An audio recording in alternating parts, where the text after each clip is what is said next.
This is good. This is nice. This is amazing. Hello? Okay, great. Okay.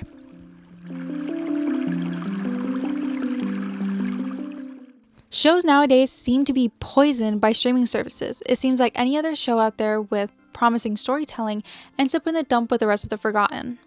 Motorheads has become the newest victim to the one and cancelled, entering the vault as another cliffhanger ending, leaving the audience without a resolution. Morning everyone, I'm Nancy, and today we'll be talking about the new Prime Video show, Motorheads.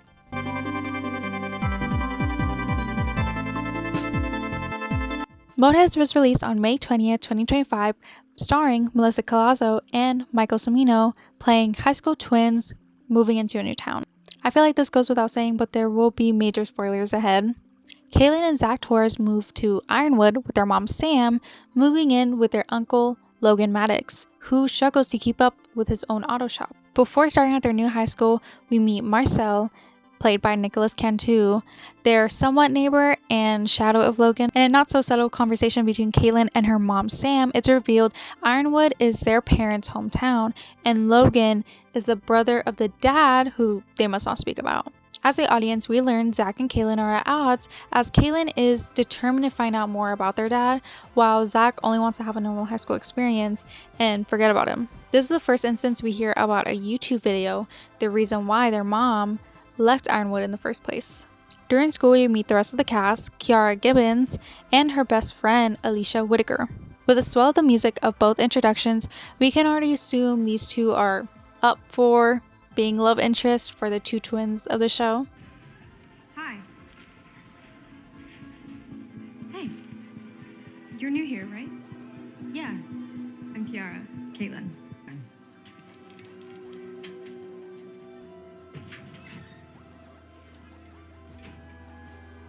New guy? Yeah. Oh. Welcome to Ironwood. Kiara then introduces Caitlin to Harris Bowers and Noah, who doesn't have a last name. I looked very hard. I couldn't find one. Can't believe they didn't give him a last name. In a small minute conversation, Harris can be pegged as a big shot racer with a poor attitude, making fun of another student, Curtis, played by Uriah Shelton, for building his own motorcycle. Or I guess just being poor, I don't know. After school, as Zach walks around town, he ends up at Wade's Diner, the only other building that doesn't have Bowers' name on it. Bowers.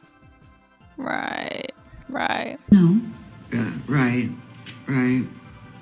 As Zach enters the Wade's Diner, he has a small conversation with Alicia before her boyfriend, Harris Bowers, enters. The two have been in a relationship for a while now, and Alicia hints how Harris has changed since losing his mom. This is where we get this lovely scene of Zach absolutely stealing Caitlin's line after dogging on her for it earlier that day. Now, this becomes a regular occurrence where Zach ends up reiterating a phrase another character has said to him. Now, the fact that this was pointed out to me, you see it everywhere. You see it in every single freaking episode. I'll do a little compilation. You'll see it. Becky has a Porsche. This has a weird shirt. Look at that thing. You think it lets her bed or something? Can you do me a favor? Go away now. Don't worry about him, Marcel. He's probably just mad because he has that ugly sweater from Bowers' Halloween store. Too fast. Shocks the tires. Can't build up traction. And you hit the brakes instead of hitting the gas. Great. Thanks for the crash course on why I suck. We have to get to school. This was me deciding to hit the gas. The gas? There's two types of people in the world.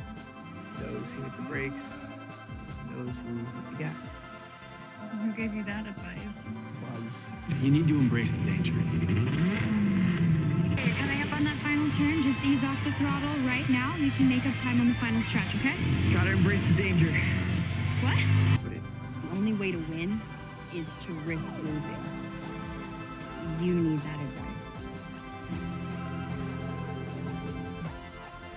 You don't want to lose to Harris. The only way to win is to risk losing. Did Dad ever race for Pinks? Like, did he ever take someone's keys? Never. I just don't need short ones. I just don't need trophies. After the encounter between Zach and Harris at the diner, he decides to go to Harris's street race later that night despite Bowers not wanting him there. We skip to Curtis' homemade bike breaking down on the side of the road, running into his brother Ray Young. Offering to fix it for Curtis at his own bike shop, Curtis opts out and decides to go to Logan's instead. This creates some tension between the two, and we still don't know what that's about. This next scene is one of my favorites out of the show. Zach is at the race ahead of time, looking down the road, or well, the racetrack, as a car pulls up and blinds him with his headlights. Then it cuts to Caitlin at the auto shop, where she decides to uncover a car that her uncle specifically said was off limits. As the car approaches Zach, we are able to read the license plate UNB10. And then cutting back to Caitlin, we can see the license plate, but a lot more dingy, I guess. Cutting back to Zach, who slowly walks around the car to the driver's side, he's able to see a blonde guy just sitting behind the wheel.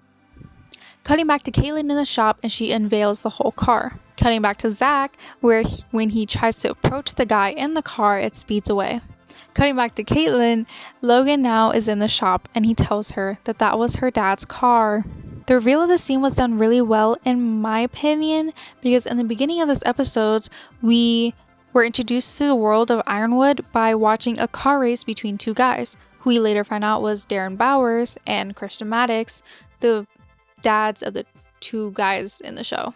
This is the first time we see the unbeaten car, and without a timed card, I was under the impression this was a recent event, that Zach was going to have to defeat this famous unbeaten guy, but turns out it was just his dad. You could even argue this race between Darren and Christian was the start of everything. As the audience, we were able to get a glimpse into what the oh-so-bad deed their father did in the past that made him disappear. At the same time, Zach reveals to Marcel who his dad was, Christian Maddox, a very known racer in their town. And not even 10 seconds later, when Harris Bowers pulls up with his posse, Marcel thought it was a good idea to reveal that Zach was the son of Maddox. For why? I don't know. It was so unprompted too. Like, it wasn't even like he asked or anything. I honestly don't know what Marcel was thinking telling him that, but whatever. Especially after being harassed earlier that day at the diner where Marcel works. Cutting to Caitlin, she tells her Uncle Logan that she wants to restore her dad's old car. At the same time, Curtis decides to stroll in with his broken bike. Now, the scene is them fully at night now because obviously there's no sun out and about. So I was like, how long was that man pushing that bike for? That was now dark by the time he got to Logan's. But I digress. After the illegal street racing with Harris winning, unfortunately, Alicia kicks off her party by showing the new kid, Zach, around her mansion. Like that won't cause any problems. Yes. Back at the shop, Caitlin helps Curtis with his bike and in exchange asks for a ride. Now on this ride, they end up on a bridge looking out at some lights, talking about this is what people look like to me. I don't know. Curtis was just saying some stuff. And then a spontaneous kiss is exchanged between the two. Now, let me tell you, they met that same day, no? In their auto body shop class. If I'm not mistaken, I've watched the show so many times, I'm pretty sure I'm not mistaken. And the first time they're alone together, they kiss. Right. Okay. Right. After that little kiss exchange happened, Caitlin wigs a little, and they decide to go to Alicia's party. And at the party, At the party, Harris decides to retaliate against Zach flirting with his girlfriend by having a little movie night. Can we guess the film? Can we guess it, guys? Exposing the twins as Maddox's kids.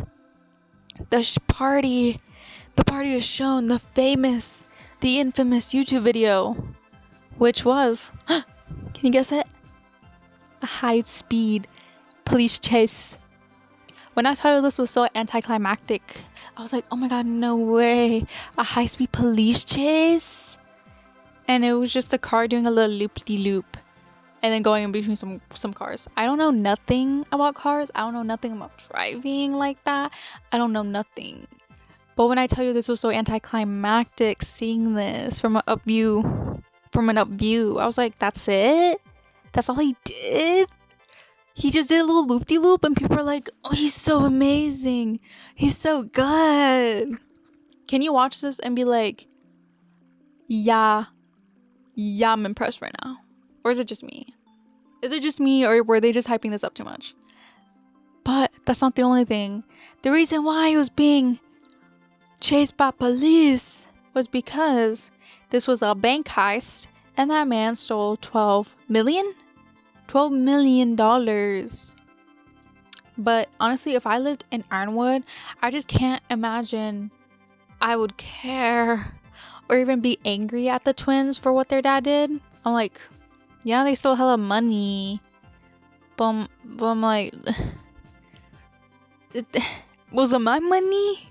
See, now this is why Harris is a little like pressed about it, because I think later on in the show it's revealed that it was like a bank that his dad invested in. I don't know, it was like some type of business that his family was in with the bank. So I'm pretty sure his family lost out on it, but I don't know. That whole part of the show was kind of confusing. So if you know, please let me know. After that exchange outside, Curtis decides to have his own little fun and ends up in a fight, getting pinned down to the ground, while Harris pushes his bike that he made by scraps he dug up in the lake. Yes, Harris pushes his bike in the lake. Now Marcel and Zach do try to help him out by being like, stop it, don't do that, and like tries to fight him, but Marcel is quickly pinned down as well, and Zach is also pinned down. So they tried at least, but I will say, Alicia, girl, what are you doing? This is your house, that's your lake, that's your boyfriend. Do something, stop him. Now I'm under the girls don't mother your boyfriends, but like if he's actively doing something like this in front of you, I think a little mothering is called for. But like, what are you talking about? Are they 12? Why is he pushing someone's bike in the lake? Anyways, oh, and I also will say the other girls didn't do anything, because like Kiara was looking off into it and was just like giving Kaylin looks while it was happening, and I'm like, you're not gonna do anything, babe. You're not gonna try to get Alicia to do something. Caitlyn wasn't also doing anything. She was just like looking on, being like, what? Like she's just looking at it. I was like, girls, please do something. That was the only thing that was making me so upset and fuming watching the scene, because I was like, y'all could have done literally anything but stand there. But whatever. However, Curtis didn't let this stop him from exacting revenge as he steals Harris's dad's Corvette. And guess where he takes it? He drives it to his brother's chop shop. Yeah. Yup. This whole situation just gave way to a very funny interaction of the two.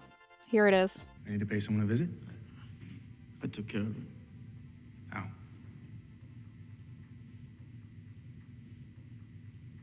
Now I don't know why, but that just made me giggle so hard. Okay. As the twins and Marcel drive home, they come up with a plan to bring down Harris. In the shop, as Curtis arrives, they decide to rebuild the unbeaten car and use it to race against Harris with Zach at the wheel. Now, this concludes the first episode of Motorheads. If you want more details, I really recommend watching the show. It's on Prime. As for the rest of the video, I'll just be giving a brief overview for like context when needed. But yes, please check it out.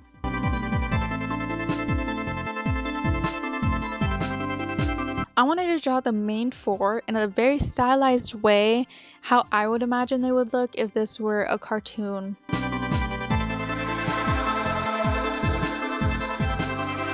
Zach Torres was upset about moving, having to start over in a new town. At first reluctant to learn about his dad, but then after getting introduced to the world of racing, he finally felt that connection to him. With at first glance, he falls for Alicia, trying different ways to become a friend. However, after the disaster of a party, I appreciate Zach's reality check of not wanting to get in between her relationship. However, not even 10 seconds later of learning that Alicia and Harris were on rocky waters, he decides to hit the gas. Now, I don't like Harris, but it still isn't right for Zach to flirt with someone knowing she's already in a relationship. However, their own friendship, Alicia and Zach's, is innocent enough. It sort of like just tiptoes the talking and flirting, which I mean, if you really think about their interactions, I don't really think you can count it as flirting. It's just him trying to get to know her, and then him in his mind being like, she's so cute, oh my god, I like her. Like, honestly, I can give Zach some cred for not making an actual move on Alicia before her relationship ended. Now, their first somewhat date ended up at homecoming. Their first somewhat date ended up at homecoming a couple days after she broke it off with Harris. However, this unofficial date takes a turn for the worse when it's revealed Harris was cheating on Alicia with Brooke, a whole separate character. Kiara actually made a good point here about Zach not sharing this information with Alicia, even though he really liked her. In the sense that, like, he had this information that could really blow up her relationship and be the sole reason she broke up with him a lot sooner. But he didn't use that fuel. Instead, just like kind of let it go.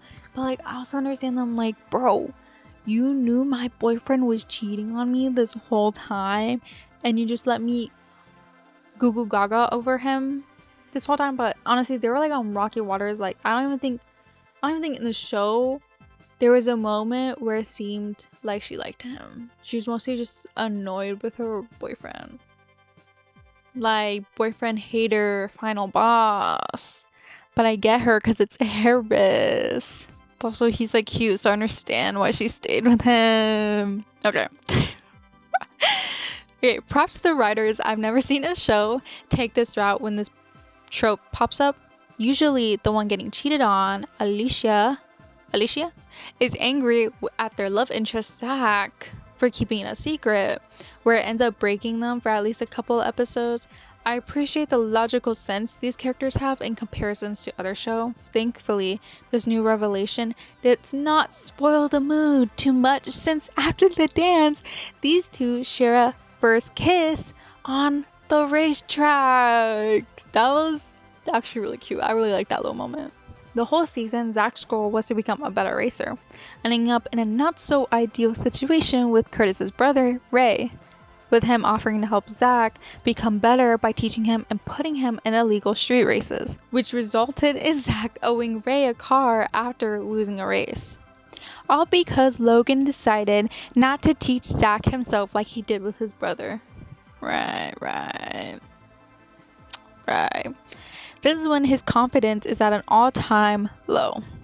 Still deciding to race for Ray, who he owes a car to, he wins his first race after winning his motocross race match by 1 second against Harris. But it's a win. After Logan learns about Zach's late night rendezvous with Ray, he decides to teach Zach himself, and he caves in a more safe and official way by actually doing it at the track. After the disaster of a homecoming, Zach and Harris decide to race against each other. This time, the stakes are a lot higher since the unbeaten car is up for keeps. Which, safe to say, Caitlin hated this idea. She started immediately yelling at Zach. She was like, that is not your car, bud. That's not your car. You can't do that. This problem is resolved quickly when, after talking to Logan, Zach learns his dad never took someone else's car. So Zach refuses to race like that, especially after Harris puts up Alicia into the bet really doing a throwback to when their dads were in this exact same situation with Zach's mom, Sam. And so Zach refused, which a round of applause, because that whole bet was stupid even for the dads to do. For context, if Zach were to win, Harris would just back away from Alicia, but if Harris were to win, Zach would have to back away from Alicia, which is the same bet that the dads did back in the day, which, if y'all remember, the race I was talking about, Darren Bowers and Christian Maddox, back in the beginning of this video, I was talking about there was like 2 guys racing in Ironwood, and that was our introduction to the world, and it was them, and their bet was that like whoever lost had to stay away from Sam, the Zach's mom. So we can guess who won her in the end, actually. But anywho, after a whole heist side plot that Harris was a part of, Zach and Harris decide to race and find out who's best once and for all. While at the track, Zach and Harris are dancing together. There's a small callback to earlier in the episode where Zach saw a pothole in the ground, being able to avoid it by taking note of where this big billboard sign was in relation to the road. I love this whole scene. The energy each cut between the boys, like racing and they're like all into it. And the song choice, outro by M83. Don't know if I'm saying that right. I really wish they didn't cut to the day shot when Zach's about to get to the pothole. They switched to a day shot of the pothole and then a day shot of the billboard, and they cut to him looking at the billboard and it's nighttime. And I wish they didn't do that. I wish they kind of just let it be and just have Zach looking over to the billboard and him being like, yes. Well, yes. I feel like the whole scene would be a lot stronger, but it was still good nonetheless, especially after Harris hits the pothole himself, causing his tire to blow and him flipping and then him stopping and then him crashing and him blowing up. Yes, you think I'm joking? No, that's literally what happened. Zach stops his car abruptly. The camera pans, stopping to the license plate unbeaten, and oh my god, that moment gave me chills because I'm like, yes, oh yes, he's unbeaten. He just beat Harris, and very, very badly, I'll say, because he literally crashed. But still, I mean, that, like, the nuances to that, I just love that. I love that scene, even though it's very sad, and I was literally like the whole time, because what do you mean he crashed? And it wasn't like there's a crash and him like running to the car. No, it crashed and Zach was running the car, and it just lit on fire. This is where most of my anger comes from the fact that we aren't getting a second season. We'll just never know what happened to Harris after that car exploded with him in it. Like, did he die or did he die? See, I'm already fuming right now. Okay. Did he die or did he survive? Like, honestly, put me in the writing room. If I were to write the next season, I would see Harris surviving, obviously. Like, you're not going to kill off one of your main characters. He would survive, but not without major injuries. Probably being in a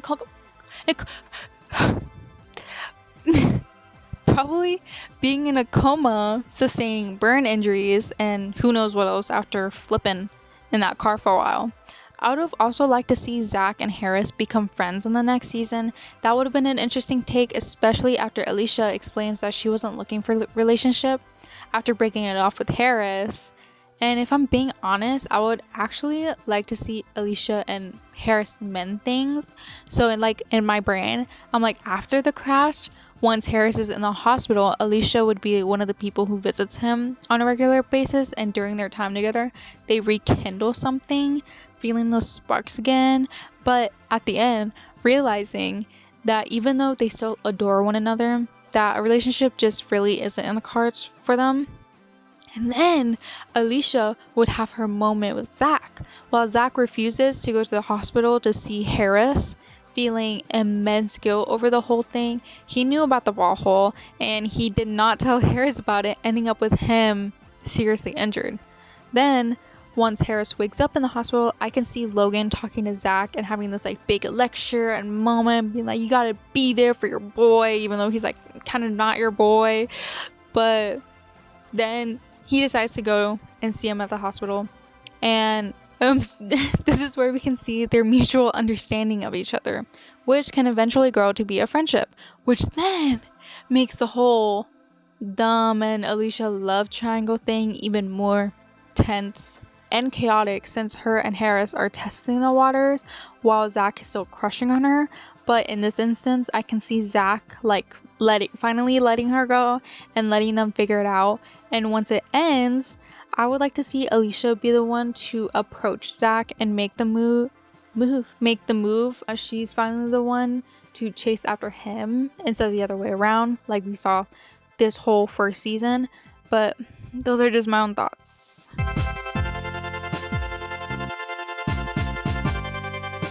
Marcel lived in Ironwood his whole life. However, seniority doesn't make you friends. As a loner, not by choice, when the Torres twins come to town, he really stuck by them. Wanting to be close to Zach, he always offered to help, to the point of even getting taken advantage of when Zach takes his car for a race, even when Marcel expresses his hesitance. This was like very early on in the season when Zach and Noah, like Harris's little minion, decide to race against each other, even though it was supposed to be Harris. But then Alicia did this whole thing like, don't go, like if you go, we're done, we're through, it's it. So then Harris doesn't go and he just sends Noah in his place. And then Zach, being the goofball that he is, continues on with the race and then blows up Marcel's car. Not really, but like it basically would have been blown up because it was just so bad. With their friendship needing a little TLC, I believe Zach really showed Marcel the magic of friendship when they almost died together in a go-kart accident. There were so many crashes. Oh my god, I never realized that. So many things went wrong this season. While he tries helping Zach train, he finds his calling with car design, creating his own logo. He even decides to transfer to a design class in school with Brooke Rhodes, who is also his co-worker at the diner since her parents own it. This friendship is important to Marcel because Brooke is the first person to want to befriend him without the group project of a car rebuild. While his social life starts to climb, his home life feels more difficult. His dad used to own Wade's diner until the bank took it. The glimpse we see of Wade, Marcel's dad, he drinks a lot and ends up taking his own anger against Marcel, bullying him when he doesn't get his way or is reminded of his diner. Even then, he still defends his dad against other people, while his mom barely contacts him. Once his dad ends up in jail, Marcel is forced to move in with his mom. However, once Logan and Sam visit the mom and her boyfriend, who's a trucker, they realize Marcel doesn't belong there and offers to take him in for the next couple months. During these months, while Marcel gets closer to the twins and even Curtis, he really gets into designing, even helping Brooke decorate for homecoming. They both end up going for an internship in New York regarding design, and unfortunately Brooke is the one who ends up getting it. Yet once Brooke and Curtis have their weird ending, Brooke invites Marcel to New York with her during break. Now, for what I would have loved to see in the next season, I would love to see Marcel gain more confidence in his abilities. I feel like there would have even been a scene somewhere where he stands up for himself against Harris or Noah. I can really see this against Noah. And after his dad comes back from jail, I would have been interested in seeing how they would resolve that issue. As viewers, we only get to see small glimpses of how his dad was before everything, when Marcel persuades him into making chili for a town event. But then we see this immediately dissolve once Brooke has to ask Marcel to take down his dad's banner saying Wade's Diner for like copyright reasons. I would have also liked to see the writers try to find a way to have Wade get his diner back as an incentive to clean up his act, and have Marcel witness this, wondering why a diner can get his dad back but not his own son. Getting his diner back, it ends up not going his way and him reversing back to his damaging ways. Then once he hits this type of rock bottom, again, Marcel and him have this heart-to-heart moment where he finally gets his dad back. I'm sure there would also be some sort of conflict of Marcel wishing he still lived with the Tauruses, and in response his dad gets annoyed and kicks him out, making him turn to the Tauruses again and living with them. In the romance department, I actually think him and Brooke would have been a cute couple. Yet I can see once they both come back from New York, Brooke is hesitant from still not being over Curtis since he broke it off so abruptly, even to the point the show introduces another love interest for Marcel, thus causing a rift between Brooke and Marcel. I don't know if I'd want them to be endgame, especially since we didn't really see a lot of Brooke in the first season, and when we did, it was actually because she was interacting with Harris or Marcel. All in all, I would have been more invested in Marcel's storyline with his father.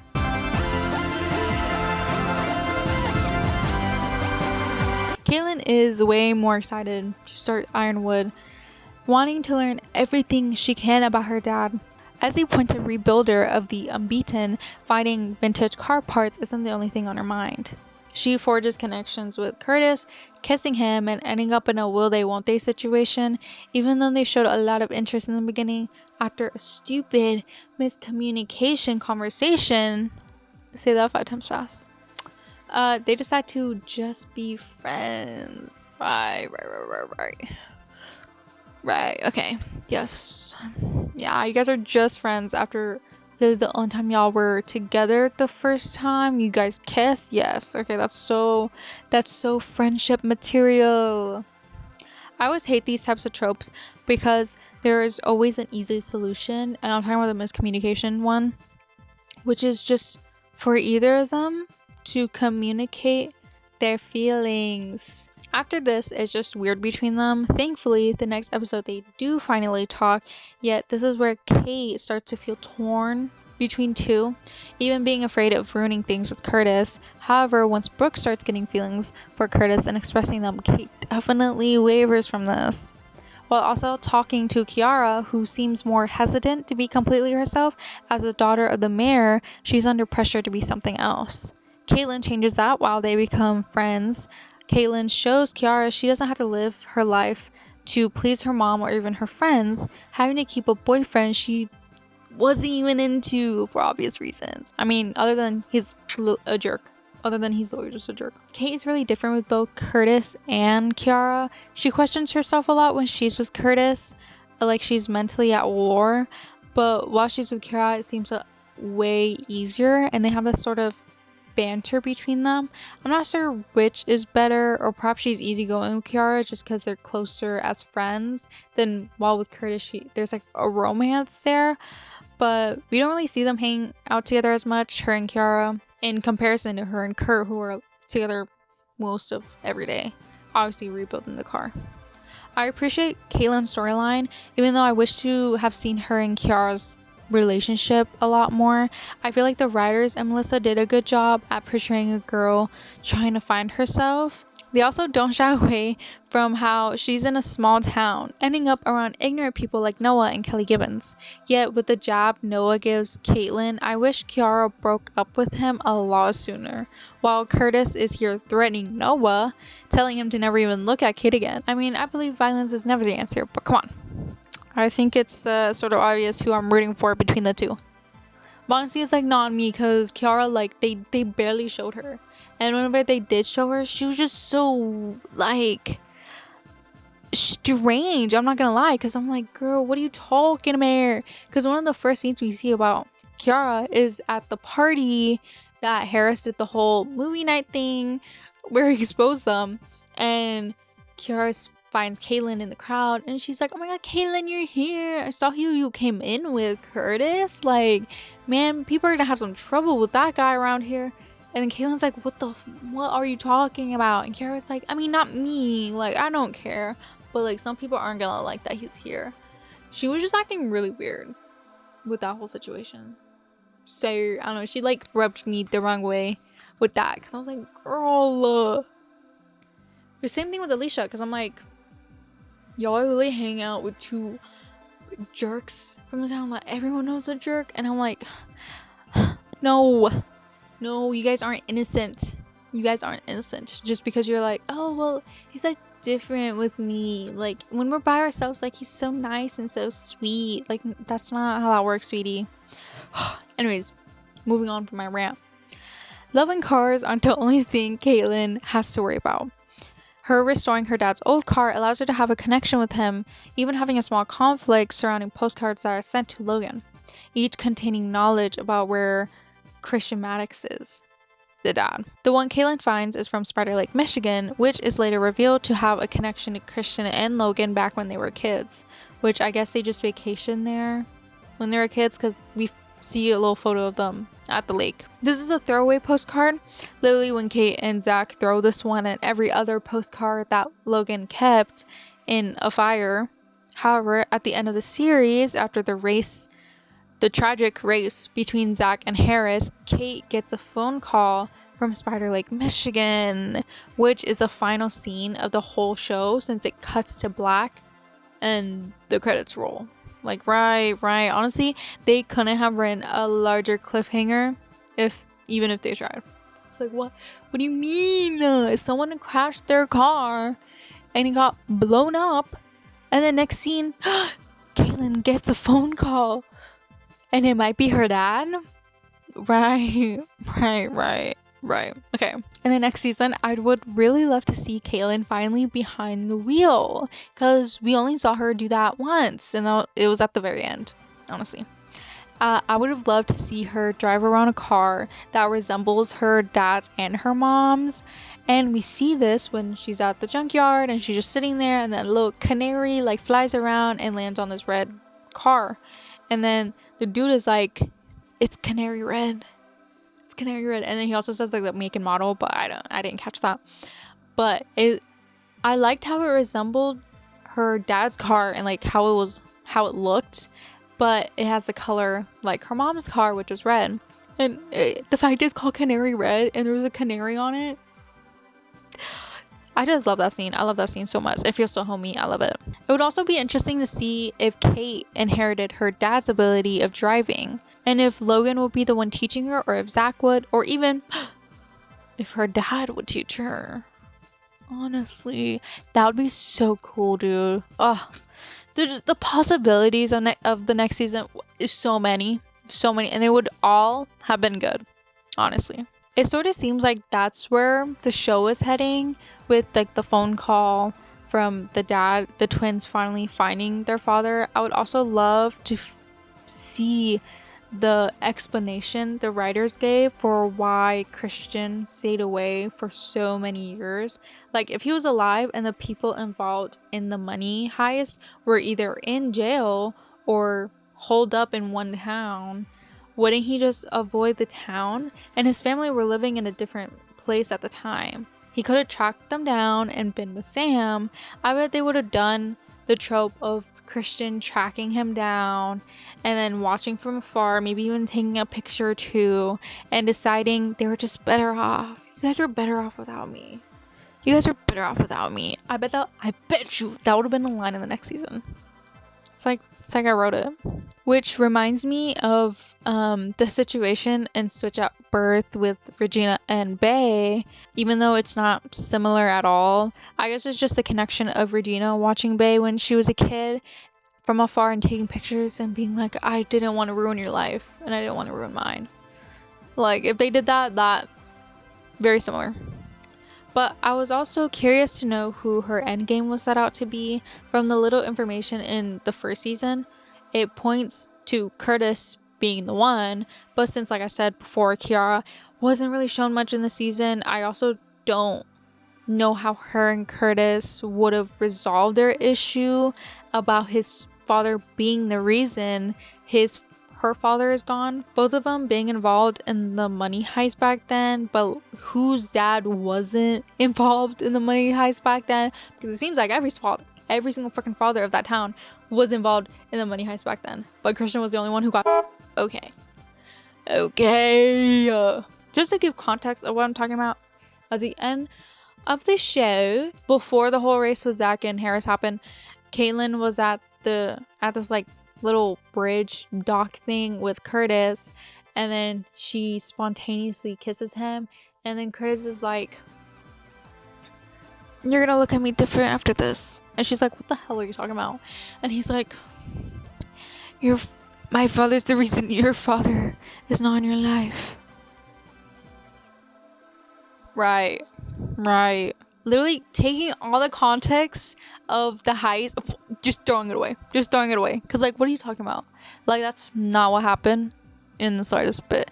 Like, if it was anyone's fault for what happened, for why Christian, like, isn't in their lives anymore, it'd be Logan's. I'm sorry. Like, if y'all didn't know, this is what I mean by major spoilers. If y'all didn't know, Logan was the one who told the main people that, like, organized the money heist that Christian can be their driver, because he was a good driver. Obviously, he was like, oh, I know the exact right guy for the job, my little brother. right. Because of this new information that Kate is hearing for the first time, and it being, my father's the reason why your father's not in your life, bro. Context. Give her some context. But whatever. It's obvious she's gonna feel some type of negative emotions, especially with the way Curtis explains it. Like, come on. But once she hears the full story, I'm not sure how long Kate would have stayed mad at Curtis, or, like, even at all. I feel like she would most likely just be uncomfortable with him, not knowing how they can proceed with a relationship or even a friendship after hearing that. During this time, I can imagine Caitlin growing closer to Kiara, maybe even sharing a kiss to even the playing field. Just saying. But with all of this, who ends up being endgame is something I can't really predict. I'm sorry. I have my loyalties with Curtis, especially just knowing his actor well. I would have loved to see this character in an actual relationship. I'm not sure if they would do the father reveal in the second or third season, but I already know I would be bawling my eyes out. I don't see them going out to Spider Lake or anything, but more so the person who wrote the postcard was the one who called Kate, giving some fake information like he was here and then he was gone. This all jumpstarts a searching for dad plotline, going through more of the postcards and ending with nothing, obviously, because that's what Logan already did. But till the end of the season, where we see their dad entering the town, or even watching them from, like, afar, or sending out another postcard to them, I don't know.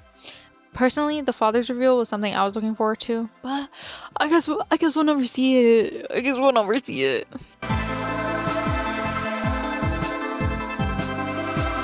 Finally, we are at the home stretch. All of my devices are dying. Let's get through this. Okay. Curtis is a loner before the twins came to town. With rumors running around, people tended to avoid him and vice versa. Once they do move to town, Caitlin tries befriending Curtis at school, sort of getting met with a prickly exterior. Logan puts it in perspective for Caitlin about how Curtis is stuck between his criminal brother and his sheriff dad.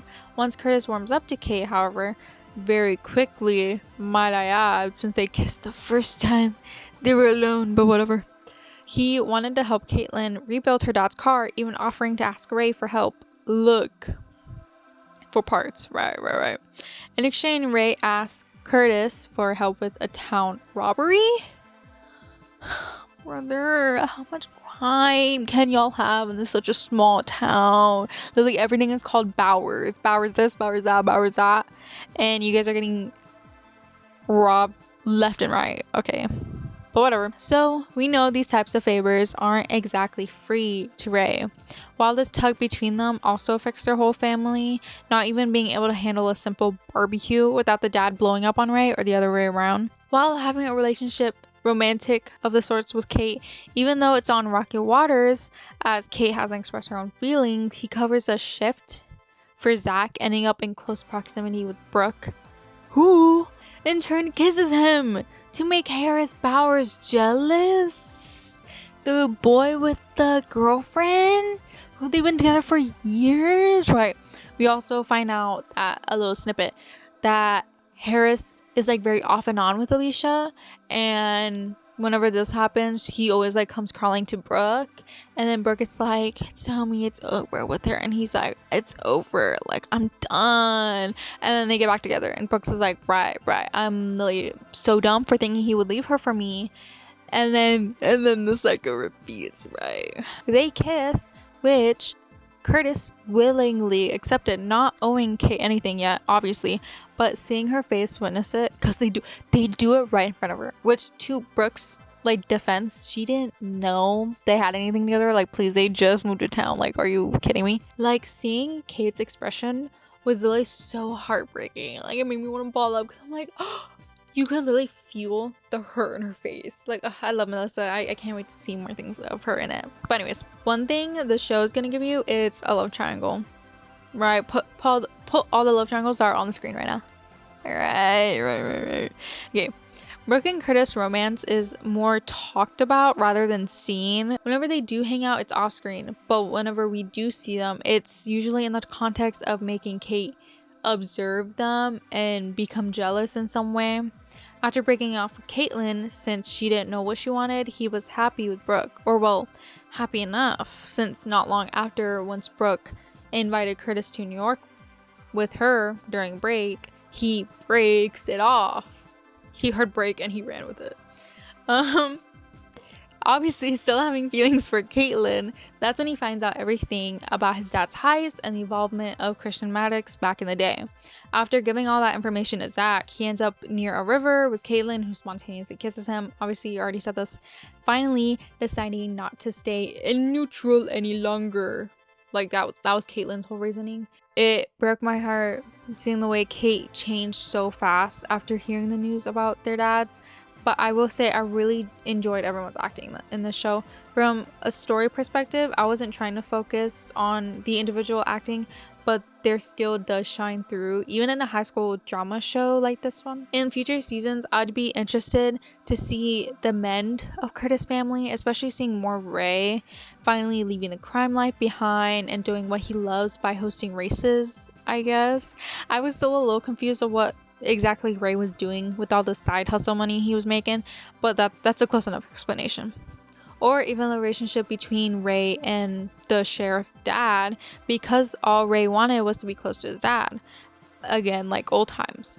I can see them becoming closer and Curtis drawing further away from them, no longer trusting his dad because of the whole heist business, and maybe even Ray in association, especially with the involvement in the new car heist happening in the present day. Yes, I did say that. The new car heist.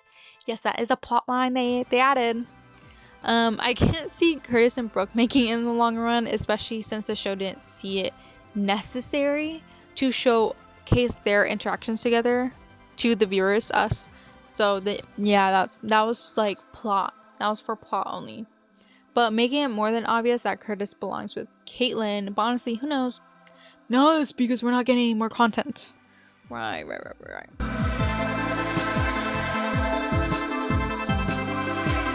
Despite what others may say, I actually really like the soundtrack for this show. The songs picked really highlight the atmosphere this specific show curated, which leads to another aspect I liked, which was the atmosphere. I fear nowadays a lot of teen shows have the same sort of vibe they try to achieve. If it's drama, they lean towards a more mature storytelling, while if it's a more comedic route, ends up being very PG and very Disney-like, each with the so-called like Netflix lighting. I can appreciate the way this show was filmed.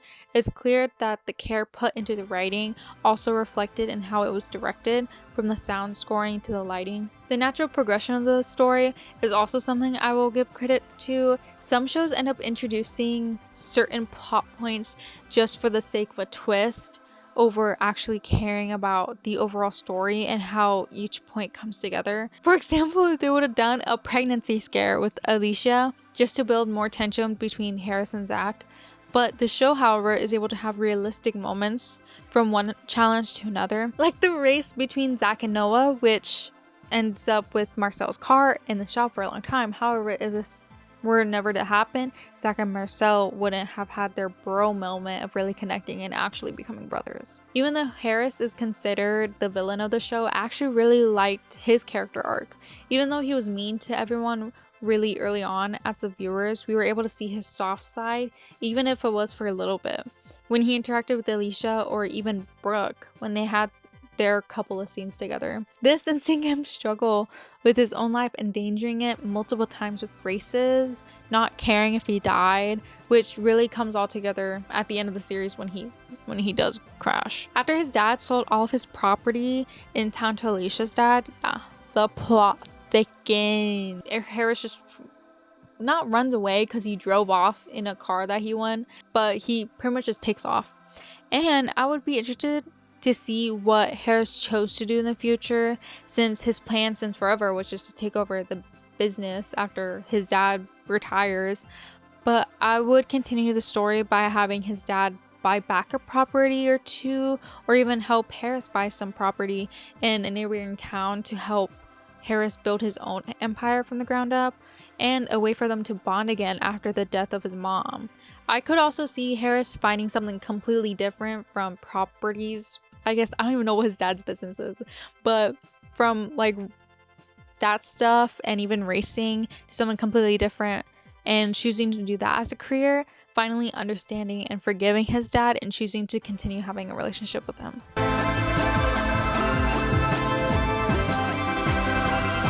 Now for the stuff I didn't like. Okay. Even though I thought the flashbacks of the Christian Maddox storyline was interesting, I did not care for the present story day. Story day? Yes. Yes, it is a story day. I did not care for the present day adult storyline, or more specifically, the relationship between Sam and Bowers. I think his name's, what's his name? Darren. Yes, Darren. There is a reasoning for the flashbacks, the scattered memories, and finally at the end having all of the pieces to fit together, finally knowing what happened the day the heist happened. But the present day scenes between Sam and Darren were so repetitive. Each conversation they would have would first lead into how, oh, the town has changed since we were kids living in this town as teens. And then they switch to their kids and how their kids are literally exact like reversal image of them when they were in high school. And then comes the flirting from Darren to Sam. How it could have been him. It should have been him instead of Christian Maddox. I feel like as a viewer, I would care more about their romantic relationship between if we actually see them bond more over literally anything else. Like, I don't know, if they still wanted to do that racing route where later in the show, Sam is able to get back her car because of Logan. Oh my god, that whole storyline was so, it's the fact that I talked about so many things in this video, but there's so many other things I did not touch upon, but I'll get to that later. But Sam got her old teenage car back that she used racing. I feel like her and Darren could have had this thing. I hope his name is Darren. Maybe I'm just calling him Darren. Her and Darren could have had this thing where they like got back into racing, being their teenage. If they wanted to have that little them in their teenage self type of phase, I don't know. They could have done something better. That's all I'm saying. There's also the amount of times a character says, I want to show you something. I want to show you something. I have to show you something. And it cuts to black is too many times. Like, it's probably a handful of times, but still in one season, that's a lot.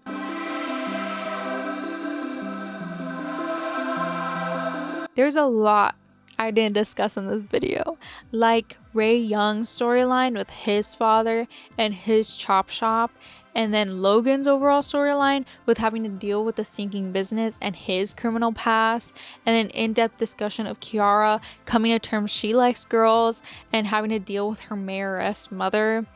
And then the love triangle between Harris, Alicia, and Brooke, or even the next big robbery hitting Ironwood against the Whitakers, stealing Alicia's dad's toy collection.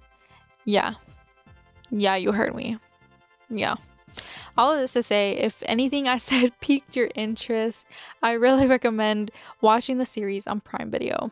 Even though it's not going to have a continuation, it's still a great show from the writing to the directing. And if you choose to indulge in this personal heartbreak or already have done so, let me know your thoughts down in the comments. I would love to know. Now, that's it from me. Until next time, good night.